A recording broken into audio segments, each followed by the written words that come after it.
수업가 성장연구소의 대표로 있는 신을진이라고 합니다.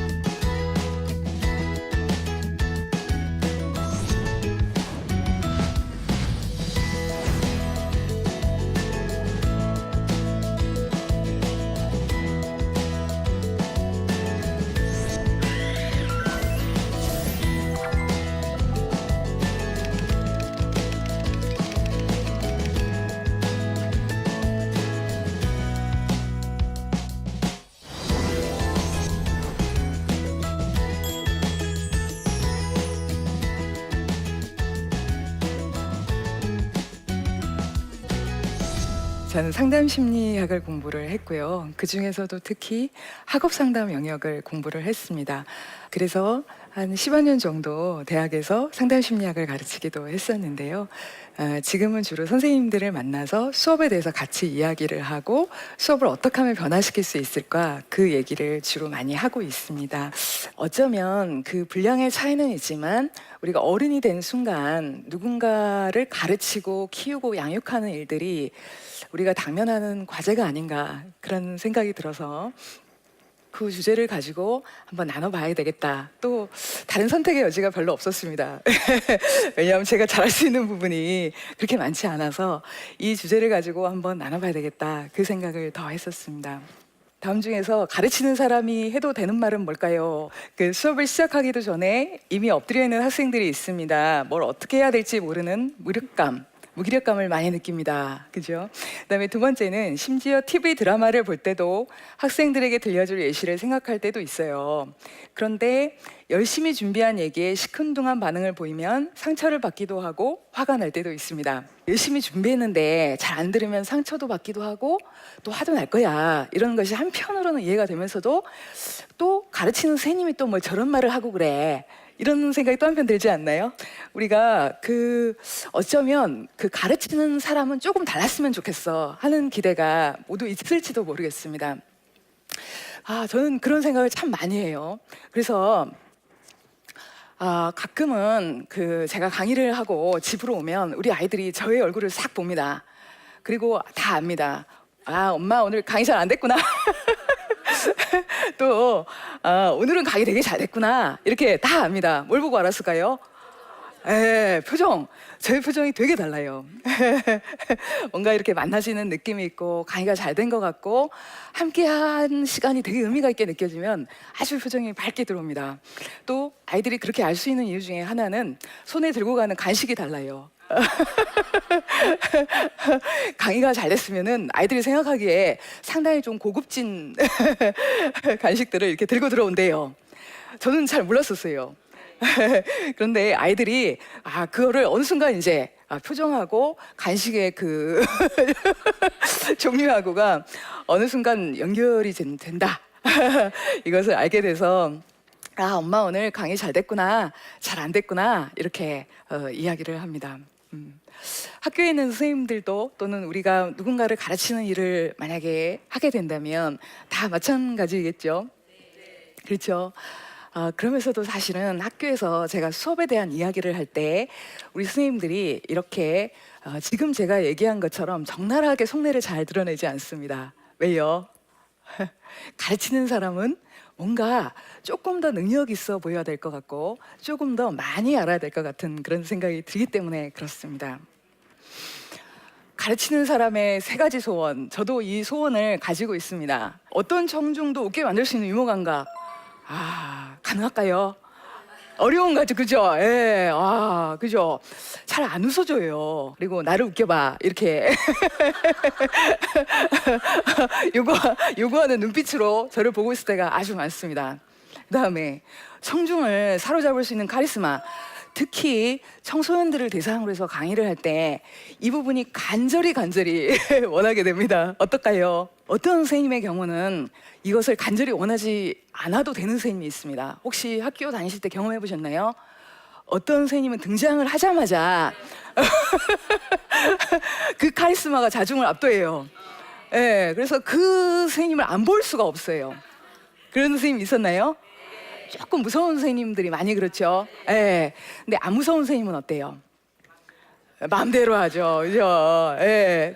그럴 때 선생님이 화를 낼 수도 없고 어쩌지 하면서 마음속으로 간절히 바라는 것이 바로 이 카리스마입니다. 또 마지막으로 어떤 질문을 해도 대답할 수 있는 해박한 지식, 탁월한 지식. 너무 당연한 것 같지만은 늘 부족함을 느끼는 것이 또 이 부분이기도 합니다. 실제로 우리가 경험하고 가르치는 그 과정은 날마다 그 좌절이 있습니다. 어떤 선생님은 교단에 올라가기 전에 나는 이제 한편의 연극을 하러 올라간다. 이런 마음으로 올라간다고 그렇게 이야기를 했습니다. 그 정도로 나에게 주어져 있는 능력의 범위를 조금은 벗어나더라도 아이들을 끌어들일 수 있었으면, 그리고 내가 하는 말에 호소력을 지닐 수 있었으면 하는 것이 우리 선생님들이 갖고 있는 바람이기도 하기 때문에 그렇습니다. 아이들을 가르치기 시작을 하면은 처음에 한 3년 정도 우리 교직에 들어간 많은 선생님들이 혼신을 다해서 선생님이 가지고 있는 모든 열정을 다해서 아이들을 가르칩니다. 그럴 것 같아요? 네, 그 초기 3년 동안에 평생 교직 생활에서 쏟아야 되는 모든 열정을 다 쏟는다고 이야기를 합니다. 그럴 것 같아요? 제가 만났던 그 선생님은 그때 제가 만났을 때가 교직 경력 한 3년 정도가 지났을 때였습니다. 근데 그 3년 동안에 정말 많은 일을 했어요. 그러니까 그 잘 성적이 안 오르는 아이를 매일 남겨서 공부를 시키고, 네, 아이가 어떤 일이 있었을까, 어떤 가정 환경 때문에 집중하기가 어려운 거지. 가정 환경에 대해서 조금 염려하시는 시각도 있지만 우리 선생님은 그래도 한 번 갔다 오는 게 낫다, 이런 생각이 있었어요. 그리고 실제로 한 번 집에 가보면은 이 아이가 이해되는 경우가 참 많이 있습니다. 그렇죠? 그죠? 그래서 가정 방문도 굉장히 열심히 하신 거예요. 네, 저를 만났을 때 그때 3년 정도가 됐는데 그때 이렇게 얘기했어요. 이제 무모한 열정을 접고 적당한 거리를 유지해야겠어요. 그 사이에 무슨 일이 있었을까요? 이상하게 이걸 느꼈어요. 우리 선생님이 다가가면 다가갈수록 아이가 막 도망가는 걸 느꼈어요. 야, 선생님이랑 어제 했던 거 기억나? 조금만 더 하면 될 것 같아. 자, 오늘도 남는 거야. 이렇게 얘기하자 아이가 어땠을까요? 흑빛이 되면서 선생님, 오늘도 남아야 돼요. 그 순간 어땠을까요, 선생님은? 너무너무 속상했겠죠. 예. 그것이 계속 쌓여가니까 선생님이 어느 순간, 그래, 내가 너무 욕심을 부렸나 봐. 그리고 이렇게 얘기했어요.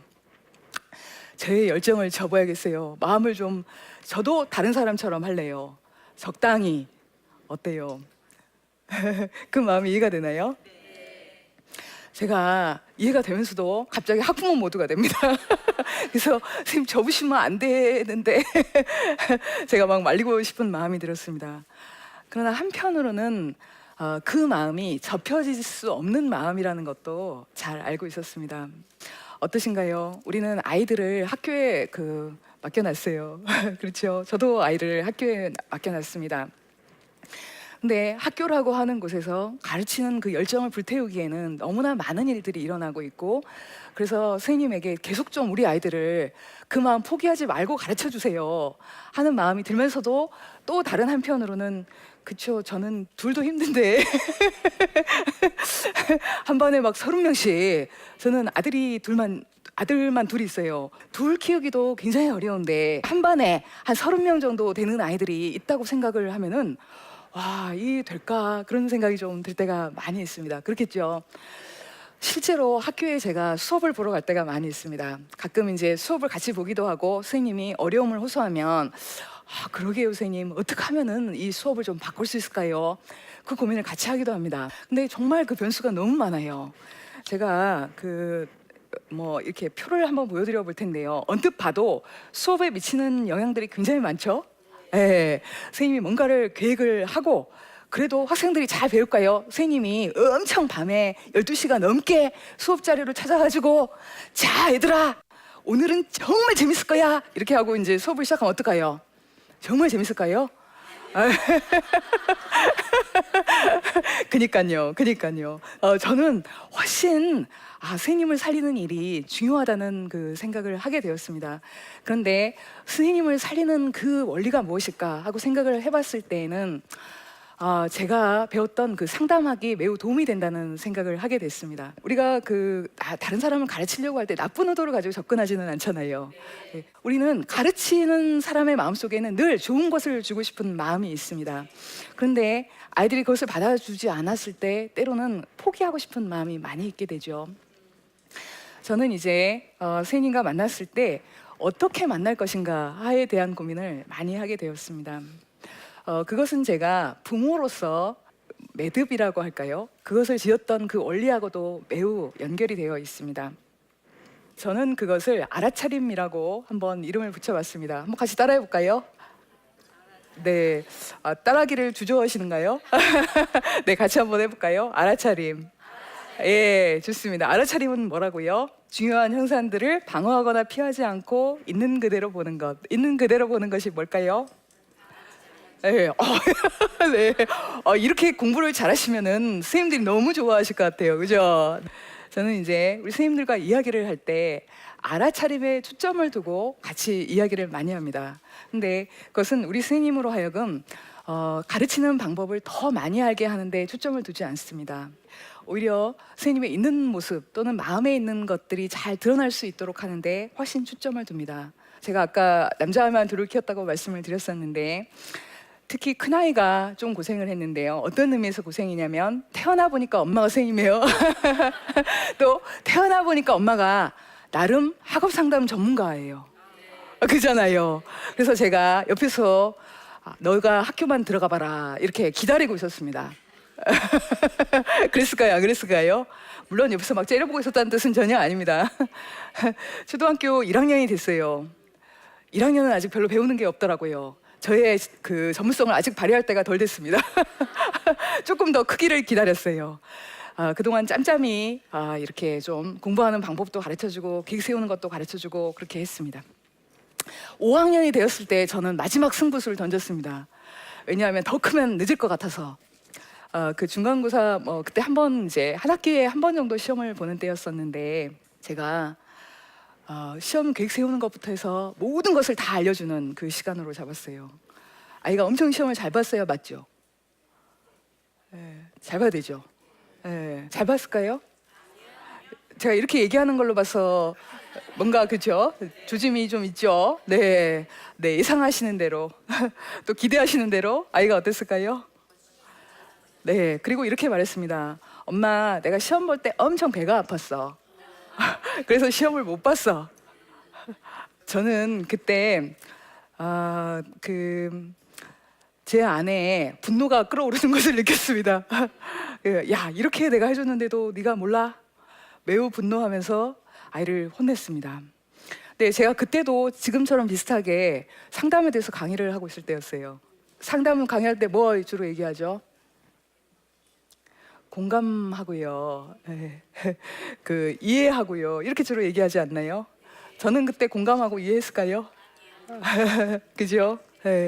저는 제 안에서 아이에 대해서 가지고 있는 그 욕심, 그리고 아이가 혹시 잘못되면 어떡할까에 대한 미리 대비를 세우고 싶은 저의 마음, 여러 가지 것들을 발견하게 되었습니다.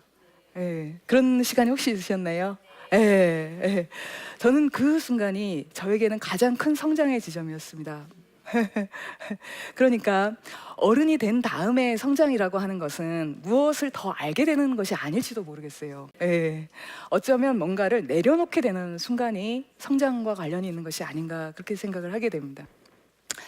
그렇게 내가 가지고 있는 마음을 좀 내려놓는 것, 그러나 포기하지는 않는 것, 그것이 저는 알아차림이라고 생각을 합니다. 저는 선생님들과 함께 그 알아차림의 지점을 같이 이야기를 했습니다. 더 이상 나를 봐주지 않는다면 나도 아이들을 포기해야 되는 것 아닐까요? 이 이야기를 했던 우리 선생님은 아이들이 수업 시간에 많이 엎드려 있었습니다. 자고 있었어요. 아이들을 깨워도 아이들은 잘 일어나지 않았습니다. 선생님은 아주 부드럽게 아이들을 깨우기는 했지만 일어나지 않았을 때 그대로 지나갔습니다. 아이들도 피곤하겠죠. 네, 함께 이야기를 하면서 제 안에 포기하려고 하는 마음이 있었네요. 그런데 다시 또 이야기를 하면서 이게 가능할까요?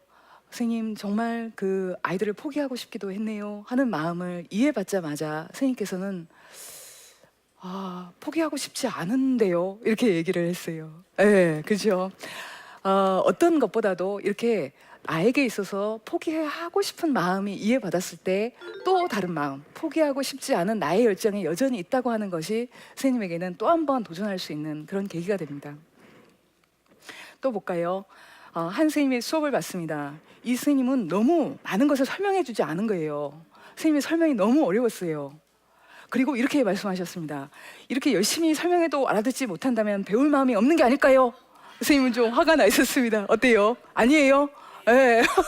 아니에요라고 말씀해 주신 선생님은 우리 학생들의 마음을, 아니 학부모님의 마음을 그렇죠? 제가 한번 물어봤습니다. 선생님, 내용이 조금 어렵습니다. 더 자세히 말씀해 주셔도 될 것 같아요. 그러나 선생님께서 이렇게 자세하게 설명하지 않는 데에는 이유가 있으셨겠죠? 있었을까요? 네, 그래요. 이유가 있었습니다. 저는 세세한 내용을 가르치느라고 그걸 외우라고 하고 싶지 않았어요. 오히려 생각하도록 만들고 싶었습니다. 사고력을 길러주고 싶었어요. 이해가 되나요? 네, 저는 그 마음이 너무 이해가 됐어요. 생각하게 해주고 싶었네요. 너무 이해가 갑니다. 그러나 생각할 수 있는 거리가 있어야 될 것 같아요. 그렇죠?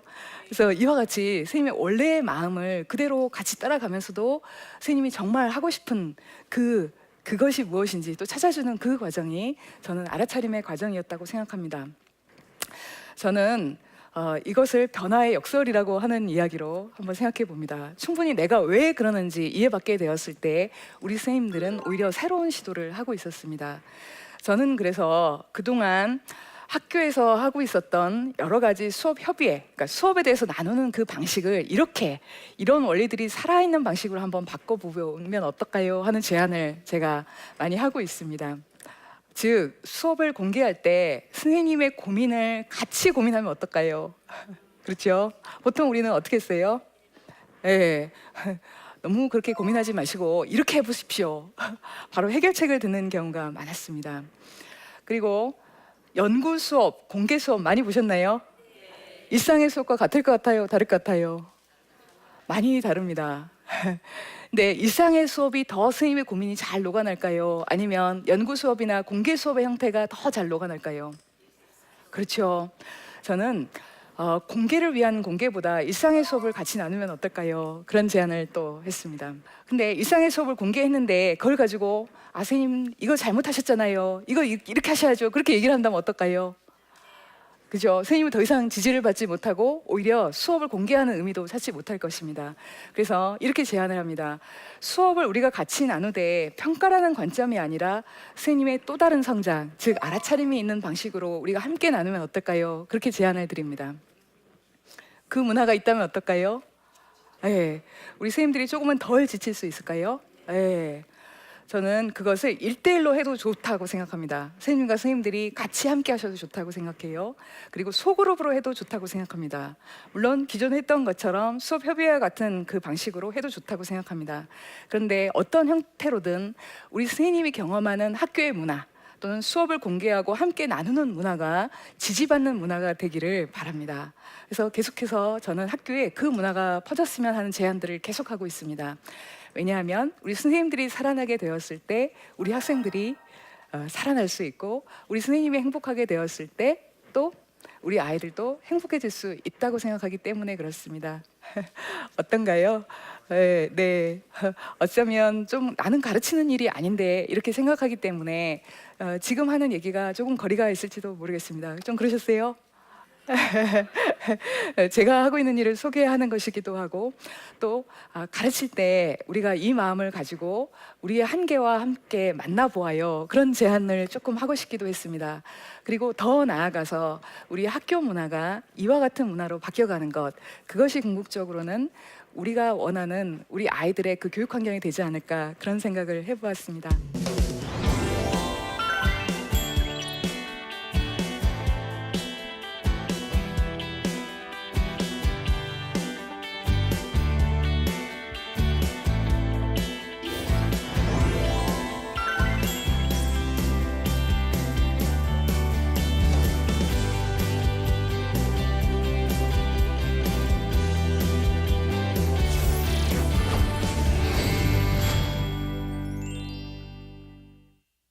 네, 오늘 강의를 들으시고 질문을 주셨어요. 같이 한번 읽고 이야기를 해볼까요?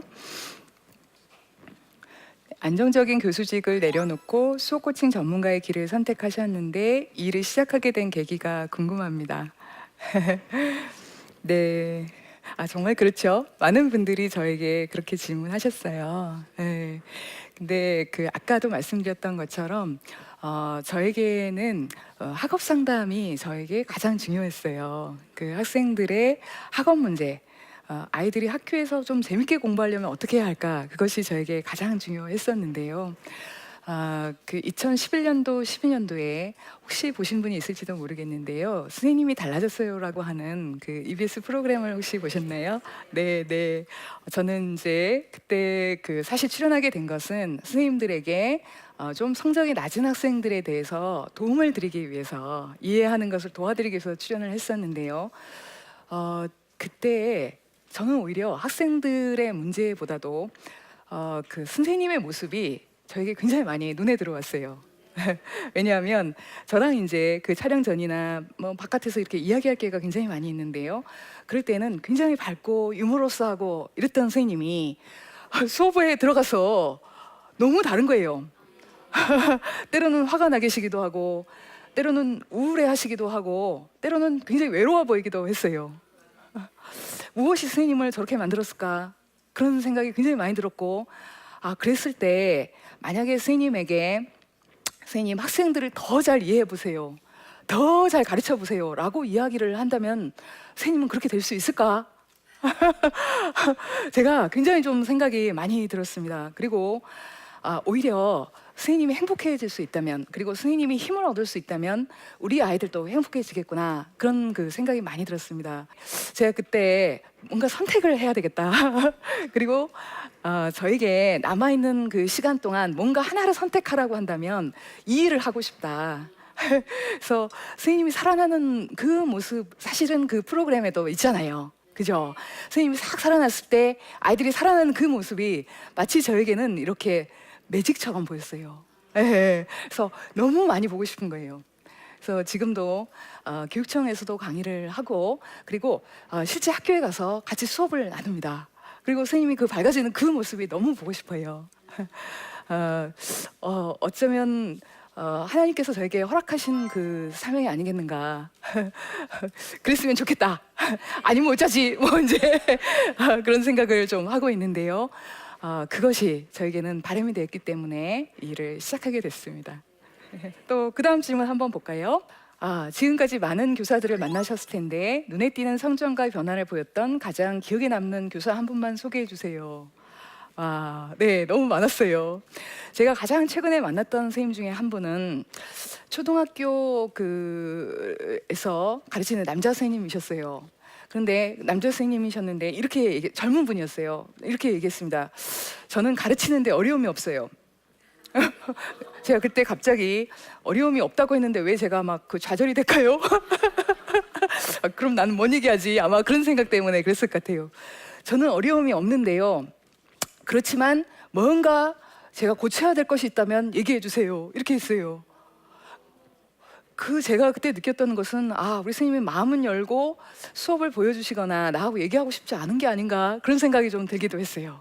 그런데 선생님의 수업을 봤더니 어떤 것이 있었냐면, 선생님은 되게 학생들과 조금 무섭게 수업을 하고 있었어요. 저도 지금 마이크를 사용했죠. 마이크 사용하니까 좀 어때요? 괜찮아요? 근데 교실에서 마이크를 사용하니까 이렇게 내려와서 약간 로봇 같은 느낌이 있었어요. 그리고 선생님이 약간 무섭게 수업을 방해하는 행동을 하게 됐을 때에는 매우 야단을 치기도 하고, 그렇게 뭔가 선생님의 수업은 굉장히 딱딱했어요. 그래서 문제가 분명히 없다고 했는데 선생님은 왜 이렇게 무서울 수밖에 없을까? 굉장히 좀 제가 난감한 생각이 들었습니다. 그래서 선생님과 함께 이야기를 하면서 선생님은 누군가로부터 무엇을 보호해주고 있는 느낌이 저에게 많이 듭니다. 왜냐하면 이렇게도 하고 있고 뭔가 탁탁 이렇게 하는 모습이 좀 로봇캅 같기도 하고, 선생님 어떤 것을 아이들에게 지켜주고 싶어서 그렇게 하셨나요? 하고 제가 질문을 했어요. 근데 아주 뜻밖에도 선생님이 저는 수업을 방해하는 아이들로부터 공부를 하려고 하는 아이를 보호하고 싶습니다. 너무 뜻밖이었어요. 근데 개인적인 경험과 매우 밀접하게 연결이 있었는데요. 선생님은 뒤늦게 공부를 시작하신 거예요. 근데 공부를 할 때 도와주는 선생님이 없었대요. 예. 그래서 열심히 하려고 하는 친구는 더 많이 도와주고 싶은데 방해를 할 때는 어때요? 예, 그 방해를 막아주고 싶다고 이야기를 했습니다. 어때요? 여기까지 들으면 어떤가요? 예, 보호해주는 그 대상이 된 학생들은 되게 좋을 텐데 그 바깥에 있는 학생은 어떨까요? 예, 되게 슬프겠죠. 예.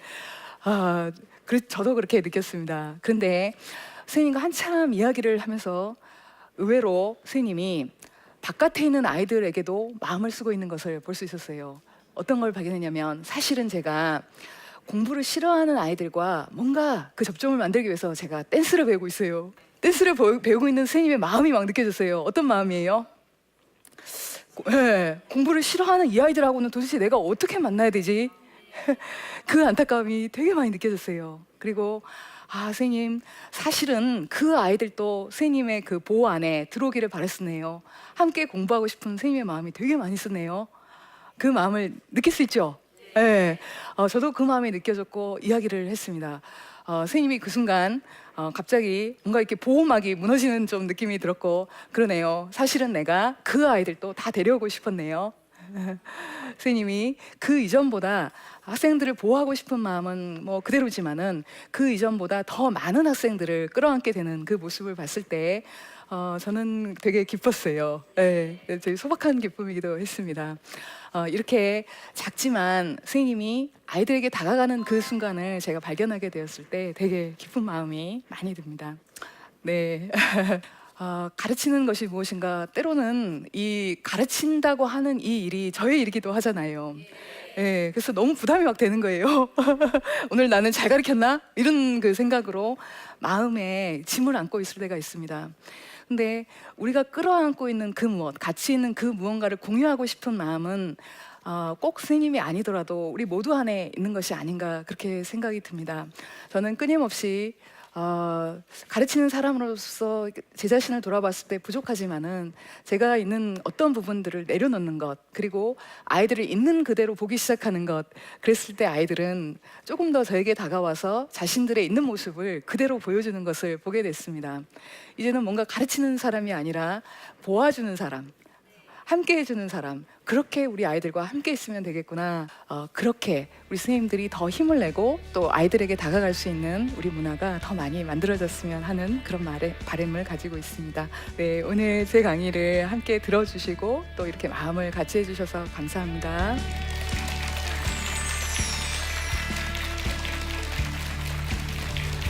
수업에서 더 이상 선생님이 많은 이야기를 하려고 하지 않습니다. 말을 한 사람은 아주 잘 기억을 합니다. 그래서 우리는 그동안에 가르친다고 했을 때는 잘 이야기해 주는 것을 의미했어요. 그리고 선생님의 가장 중요한 역할도 내가 잘 소화를 해서 잘 가르쳐 줘야지, 그죠? 그런데 어느 날 우리 아이들을 보니까 그렇게 열심히 선생님이 가르쳐 주는데도 어떻다고요? 더 이상 아이들이 선생님이 하는 얘기를 듣지 않아요. 학생들이 자꾸 물어보도록 하는 것, 궁금한 점을 얘기할 수 있는 수업 분위기, 그것을 만들도록 하는 그 수업 어때요? 하는 제안이 우리 학교 안에 들어오게 된 것입니다.